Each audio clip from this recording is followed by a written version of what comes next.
One of the common characteristics one would notice speaking to scientists is their intellectual humility. Intellectual humility is presenting a very humble view of your ideas, even though you are very confident of their merit. Scientists usually express their thoughts in a way that first shows them to be not sure about what they say, and second diminishes their credit for being the authors of these thoughts. You will see award-winning professors saying things like, "I'm not the most expert person on the subject.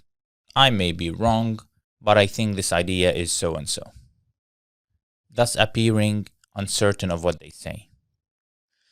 Also, when they present their research findings, they won't say things like, "I found" or "I discovered." Instead, they will say, "The tests have shown this conclusion to be true," again distancing themselves from their work and diminishing their credit for reaching the conclusions they have reached. Now, if you dive into the souls of scientists, you will see that they believe the opposite of what they say. An award-winning professor knows they are one of the top experts in their field. They won't arguably be wrong if they instead said, "As the most expert person on the subject, I believe so and so," because they can be. For instance, I, a fresh PhD graduate, am the most expert person in the world in my thesis topic, simply because I was the only one researching it for a period of 4 years.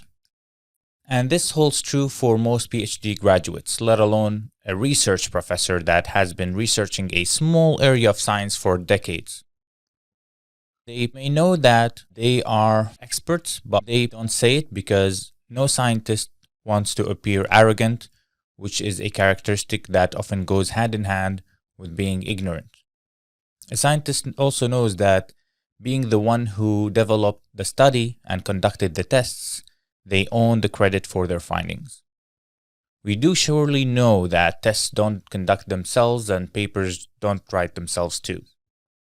Still, whenever scientists present their papers, they distance themselves from the work and try to claim as little credit as they can, only for the reason not to appear arrogant. In contrast, how many times have you come across social media scientists that after 2 hours of Googling information, they express what they learned, what they believe, with absolute unwavering conviction? They won't say, "I may be wrong, but so and so. I've only started learning about this 2 hours ago." No, they'll say, "We are definitely correct. And if you disagree, then you are the ignorant, uneducated one. How dare you not to think about things from our point of view?"